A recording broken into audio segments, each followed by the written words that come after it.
What's up, all my bad bitches? It's your girl, guys, and welcome back to my channel. If you're new to the channel, make sure you go ahead and hit that subscribe button and turn on your post notification bell so you can be notified every time I upload and become a bad bitch. And if you're returning, you already know I miss you, bitch. It's been a long time. I'm sorry. I don't know why I decided to record this video while it's raining. So if you see like lightning and you hear like the thunder in the background, it's a thunderstorm going on. I wanted to come and pretty much talk to you guys about, or update you guys really, on my 3-month hormone update. Yes, it's been no, what the hell? Not 3 months. It's been 3 years. It actually went by pretty fast. I went to the doctor the other day, and the doctor pretty much asked me like, hey, how long has it been since you transitioned? And I'm like, I had to think, like, it's been 3 years. Like, that's a long time. If a lot of you guys know, I started transitioning in June of 2021, which was around the time where I pretty much graduated college, and I embarked on a new journey, of course, which was transitioning. I've been wanting to do it for quite some time, but I just didn't really know, one, where to begin, if I was sure, and I didn't want to give the community pretty much like do it because it was a trend. I wanted to pretty much make sure that was something that I knew I wanted to do, and honestly, probably the best decision I've ever made. I've never been happier. I've never been more comfortable, confident. If you want to be honest, I wish I would have transitioned sooner. I think I would have, like, prom, I think I would enjoy prom more if I really got to like wear the dresses and kind of like dress how I really wanted to. My childhood wasn't bad, but I just feel like I would have had definitely a better childhood if I would have transitioned sooner, but everything happened for a reason, so it's okay. So I wanted to update you guys on a couple of things. One thing that I want to update you guys on is I'm still on the same dosage as before. I'm taking, wow, it's raining really bad.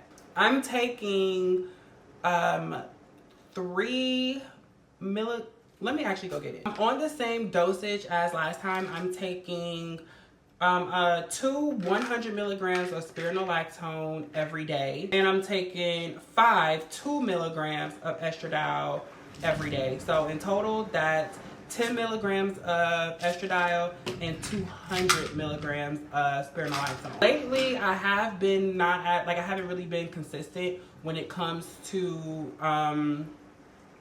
pretty much taking my pills. I'll skip a day, and normally when I skip a day, I'll go ahead and pretty much double it the next day, which I don't think is necessarily smart, because even though you're on hormones, you still have to watch out for your kidneys, especially when you're doing pills and everything like that. Like, you shouldn't just be taking a whole bunch of pills, a whole bunch of hormones, things of that nature. So I'm thinking about, again, moving on to the shot. I know I probably said that last time. When I went with my previous doctor, she did put me on the shot. I was doing the shot for a month. She pretty much gave me a lesser estradiol injection. Pretty much the dosage was pretty much less than what I would take. I think she gave me like 20 milligrams, and you take the shot every week. Mind you, I take 10 milligrams of estradiol a day. So but I'm thinking like, oh, maybe, the dose, because I told her what I was taking already. So I'm thinking like maybe the dosages are different. And I'm sorry, I probably got a list because I got my retainer in my mouth. But I'm thinking maybe the dosages are different with the liquid and the pill. So she probably know what she's talking about. Negative. I tried it for a month, bitch. It really raised my testosterone levels, and I'm still pretty much trying to get back into lowering them down. I started like sperm, like, bitch, I just started reproducing like sperm, everything. It was just horrible. So that really fucked me up. I recently just went to the doctor, which I'm going to get into you guys about, but I went to the doctor, and it looks like my testosterone levels are going down, but I do still need to increase my estradiol levels just a little bit more. I definitely want to move on to the shot, just because taking the pill is just becoming, I don't know, it's just becoming a hassle and hard for me to kind of keep up with and literally take every day. And I find myself actually like forgetting to take it when I'm in the bed. And then again, I told y'all I have that habit of pretty much, oh, like, I'll just take the other one tomorrow, or I'll double up tomorrow, and then I'll forget to double up, or I don't feel like, I don't know, I just be lazy sometimes, and it's just not okay. I'd rather just take that damn shot. But another thing that I'm definitely about to get into is surgeries. I'm 3 years into my transition. I think it's finally time for me to begin surgery. The main surgeries that I'm trying to get first will definitely be my boobs and my FFS. Now, I know a lot of y'all will probably say I don't need neither. which is okay. That's up to you. Like, that's fine. That's your opinion, whatever the case may be. But me personally, I have different tweaks and things that I pretty much want to make sure don't happen. One, I really like my boob size. As you can see, my titties are sitting. They look great. But over time, I do not want them to sag over time. And big boobs run in my family, so I know that my titties are gonna constantly grow. They're still honestly growing, which is crazy to me. They still get sore, and I definitely still feel like the growth, which I'm not complaining about, but I don't want them to sag over time. And I do want a little bit more fullness up here. Like how my titties are kind of like sitting right now, I kind of want them to sit like this naturally. And I pretty much want them to sit like this naturally and don't have to wear a bra. And I want a little bit more cleavage. Pretty much when I wear certain things that I can't necessarily wear a bra for, I still want my boobs to look pretty and, you know, sit right. I'm thinking about getting an implant plus a fat transfer. The reason why I want to do the fat transfer is just simply because originally, if y'all know, I wanted to get a BBL. Now that's something that I don't think I necessarily want anymore. I really just want to get rid of like the little gut that I pretty much have. I feel like I'll be knocking two birds with one stone if I just get the fat transfer from my stomach to my boobs. So that's the main goal. That's pretty much what I'm going to do. And I really want to get the implant because, of course, like I just told y'all, I don't want my boobs to sag over time, or even just see if I can get like a breast lift or whatever. I'll probably talk about the options with the doctor. But to get the results that I want and also the fullness that I want, I think I might need to get an implant along with the fat transfer. So that's the reason why I want to do that, to knock two birds with one stone. But with the FFS, I pretty much want to get that because it's just certain minor tweaks that when I look at myself, I don't necessarily like, and it could become a little bit more feminine. I do have an already naturally feminine face. Like, I look good. I love what I see when I look in the mirror, but I do feel like I could feminize my face a little bit more and really give me, like, I don't know, that confidence, that extra like minor boost that I need. I just don't want nothing major. I really don't think I want my nose touched. If I do get my nose touched, I really just want my nostrils kind of like slimmer down just a little bit. Not too much. I don't want to be looking like Michael fucking Jackson. I want my jaw shaved down a little bit. I want a lip lift, and I want my eyes to be raised just a little bit. Whether that's like a mini eyebrow lift or however the case.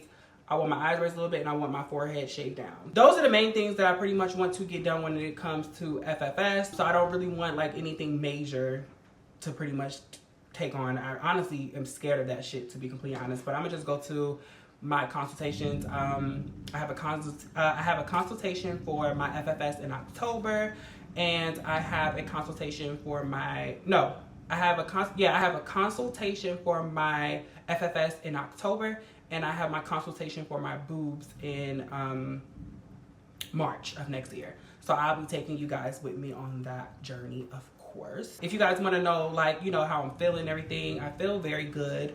However, I am very, of course, still emotional. That's just what comes with taking hormones. I learned how to deal with my emotions early on, but I think that month that I kind of stopped where I guess I was taking a less estrogen dosage when I was on the shot. As I'm like rebuilding to get back to where I was, I think those symptoms of kind of like just getting on HRT is kind of coming up. So I'm very, very, you know, much more emotional now. Whereas I feel like 3 years into your transition, you kind of get a grasp and a hold of your emotions. You're not as emotional.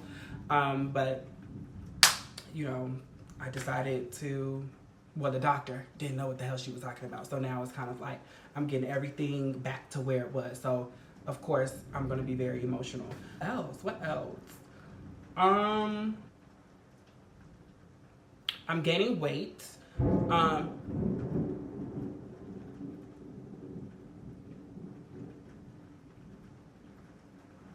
That scared me. I'm gaining weight. That's just something that comes with hormones that I always mention to you guys, and I'm sick of it, to be completely honest. It's pros and cons to it, because I'm definitely thicker and I'm filling out in places that I probably thought I would never fill out in, and it's kind of shaping me. No, it's not kind of shaping me. It is shaping me. It's shaping me very nicely. The only thing is I have a pudge, and I'm just so sick of this pudge. Like, I'm so fucking over it. That's the reason why I want to get this fat transfer from my stomach to my boobs. I'm sick of the pudge. Like I said, it's time for me to go on to the next step of my transition. I feel like I've let my transition run its course and see what, you know, pretty much what the effects or the results that I would get physically already when it comes to, you know, the way I look. I let the hormones do what it was going to do for the past 3 years. And now I think it's time for me to actually begin, you know, surgeries, getting my breasts done, getting my FFS, and really, again, like becoming the woman that I always wanted to be. My advice to other women that are transitioning is to definitely take your time with your transition. Do not rush with certain things, because I honestly thought I would never, to be honest with you, when I first started my transition, I would never thought my boobs would even get this big and this full. But I trusted the process. I waited it out. I got in tune with my body and kind of let it run its course. And like I said, my boobs are still growing. But I guess it's because, like I said, big boobs run in my family. So maybe naturally that's just like based on genetics. But if you can't wait, or if you know, if you're really insecure about your breast size, then definitely I recommend go ahead and getting your breasts done. But my advice again is to just wait it out and just see what comes of, you know, your transition physically, naturally. That is pretty much it. I just wanted to update you guys on my hormones. 3 years, you guys. I've been on hormones for 3 freaking years.